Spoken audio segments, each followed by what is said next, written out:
ভিডিঅ'লৈ আপোনালোকক স্বাগতম জনাইছোঁ। ভিডিঅ' দিবলৈ প্ৰব্লেম হয় অলপ, কলেজ থাকে, পঢ়িবও লাগে, এছাইনমেণ্ট কৰিব লাগে, সেইকাৰণে মোৰ ভিডিঅ'বোৰ আপোনালোকে প্ৰতিটো দেওবাৰে পাই থাকিব আৰু সকলোৱে চাই থাকিব। আৰু আপোনালোকে যদি এতিয়ালৈকে মোৰ চেনেলটো ছাবস্ক্ৰাইব কৰা নাই, ছাবস্ক্ৰাইব কৰি দিব জল্দি। এখন ধুনীয়া পাৰ্কলৈ লৈ যাম। পাৰ্কখনৰ মনোমোহা দৃশ্য দেখি আপোনালোকে সকলোৱে যাব মন যাব। ব'লক যাওঁ, পাৰ্কখন চাওঁ কেনেকুৱা, ক'ত আছে, আপোনালোকক সকলো দেখাম। মই এতিয়া গৈ আছোঁ চাবুৱাৰ 20 মাইলৰ পৰা।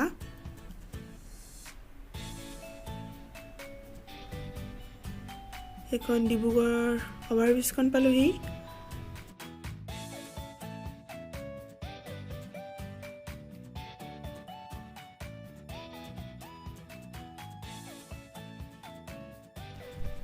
ইয়াৰ পিছত আমি জকাই যোৱা ৰাস্তাৰ ফালে সোমাই যাম।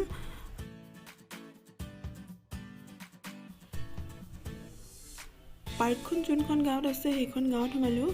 আৰু এইটোত আছে মথাউৰিৰ ফালে বিলখন আছে। বিলখন সৰুত আছে আৰু পাৰ্কখন হোৱাত আছে বুলি কৈছে আমাক। আমি মানুহক সুধি গৈ আছোঁ, আগতে কেতিয়াও গৈ নাপোৱা। এয়া পালোহি আমি। এয়া পাৰ্কখনৰ নাম Hemchandra Prabha park. Entry fees তেনেকৈ বেছি নহয়, 10 টকা, আৰু ব'টিং কৰিলেহে 50 টকা লয়। ফাইনেলি আমি পালোহি এতিয়া। নতুন এখন পাৰ্ক, ধুনীয়া ঠাই, আপোনালোকক সকলোবোৰ দেখাবলৈ চেষ্টা কৰিম। মালিকৰ ঘৰৰ সন্মুখতে পাৰ্কখন বনাইছে। পাৰ্কখনলৈ চাবুৱাৰ পৰা 30 কিলোমিটাৰমান হ'ব। পাৰ্কখনৰ মালিক তাৰানাথ সোণোৱাল দেৱে নিজৰ ককাক আইতাকৰ সোঁৱৰণিত পাৰ্কখন নিৰ্মাণ কৰিছে আৰু ধুনীয়াকৈ ফুল ৰুইছে, তুলসী।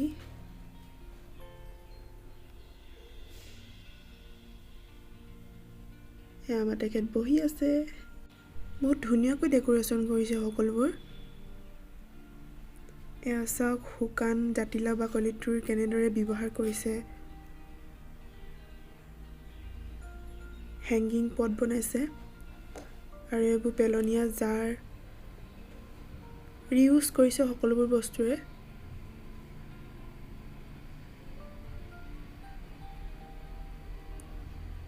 আৰু এইখনেই হৈছে বলাই বিল, নতুন বলাই বিল।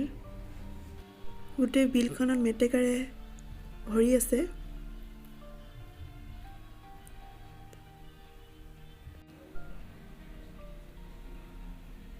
এইফালেও আছে পাৰ্কখন, যথেষ্ট ডাঙৰ বনাইছে পাৰ্কখন। ধুনীয়াকৈ ফুল ৰুই থৈছে আৰু ইয়াত মনি প্লেণ্ট ধুনীয়াকৈ ডেক'ৰেশ্যন কৰিছে। ইয়াত এখন দলং বনাই থৈছে, দলংখন ৰছী বাঁহে বনাই থৈছে ধুনীয়াকৈ, চাওক। আৰু বহুত ধুনীয়াকৈ সজাইছে।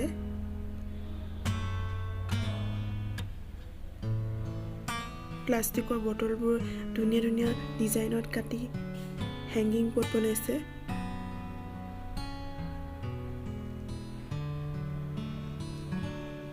আৰু এইফালে দুফালে দুটা জাপি লগাই দিছে।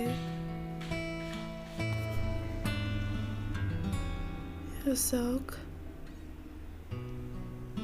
ইমান ধুনীয়াকৈ সকলোবোৰ ৰাখিছে। আৰু এইবোৰ গছৰ মুঢ়া, বহিবলৈ ইয়াত সুবিধা কৰি দিছে গছৰ মুঢ়াবোৰে।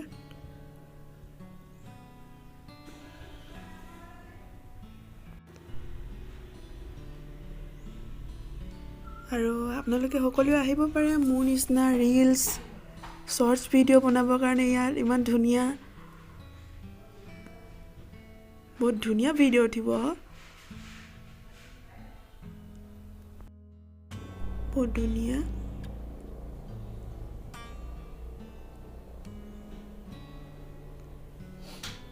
আমি দুজনে অলপমান ফটোও মাৰি লওঁ।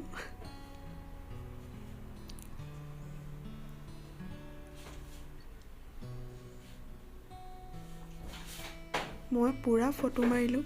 আপোনালোকে সকলোৱে যাব।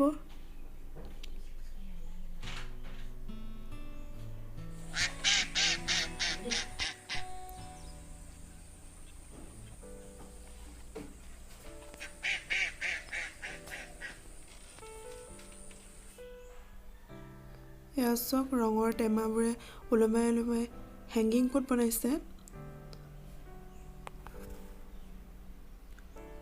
সোণোৱাল দেৱৰ ক্ৰিয়েটিভ মাইণ্ডৰ বাবে ইমানবোৰ ধুনীয়াকৈ সজাইছে পাৰ্কখন। তেওঁ বহুত ধুনীয়াকৈ সজাইছে সঁচাকৈ।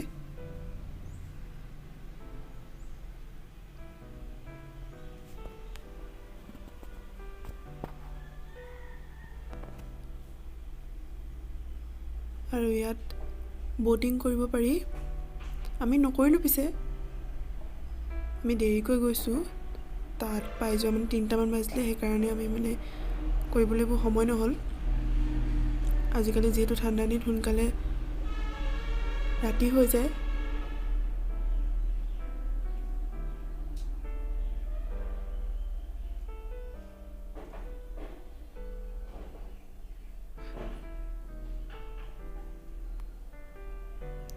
এফালেও আছে ধুনীয়াকৈ, এইফালেও সজাই থৈছে।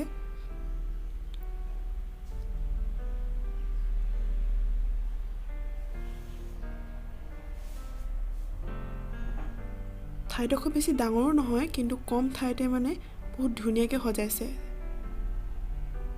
নতুন বলাই ঠাইডোখৰ নাম, গাঁওখনৰ নাম গাঁও হয় এখন, গাঁওখনৰ নাম নতুন বলাই।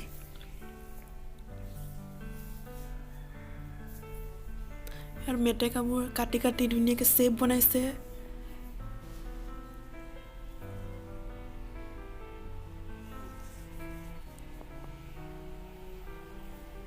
প্লাষ্টিকৰ ফুল লগাই থৈছে। এইবোৰ চকাই ধুনীয়াকৈ লাইট লগাবৰ কাৰণে। পাত বাহাৰ,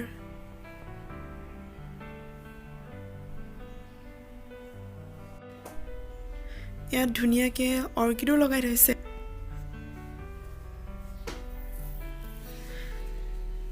দাইজনে কোৱা মতে ভৱিষ্যতে আৰু ডাঙৰ কৰিব পাৰ্কখন।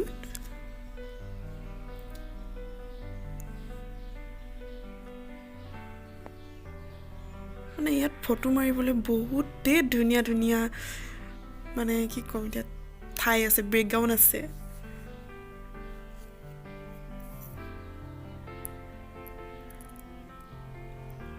আৰু এইফালে আহক,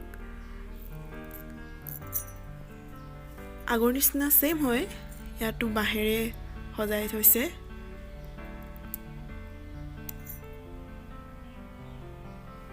বিলখনৰ পাৰত বহি বহুত ভাল লাগে, ঠাণ্ডা বতাহ মাৰি থাকে পুৰা।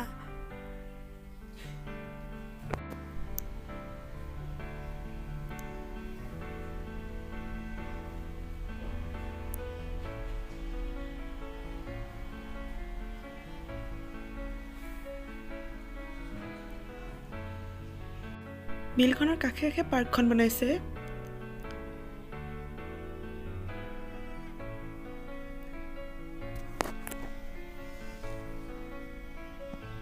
আৰু এয়া চব এজনী ইমান ধুনীয়া হাঁহ বনাই থৈছে। হাঁহজনী গাড়ী চকাৰ পৰা বনাইছে। ইমান ধুনীয়াকৈ বনাইছে, কোনো নক'ব যে এইটো গাড়ী চকাৰ পৰা বনোৱা বুলি।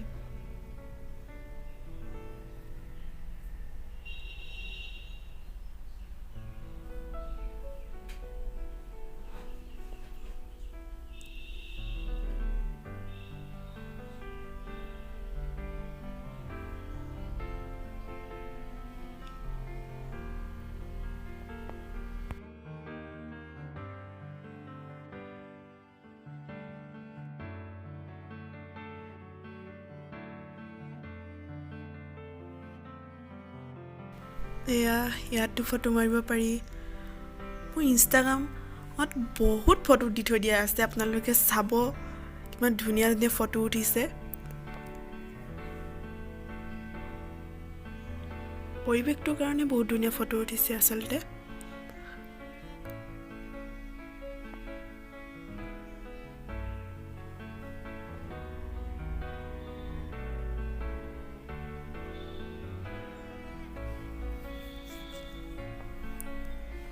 এখন জোলনাও থৈছে ইয়াত।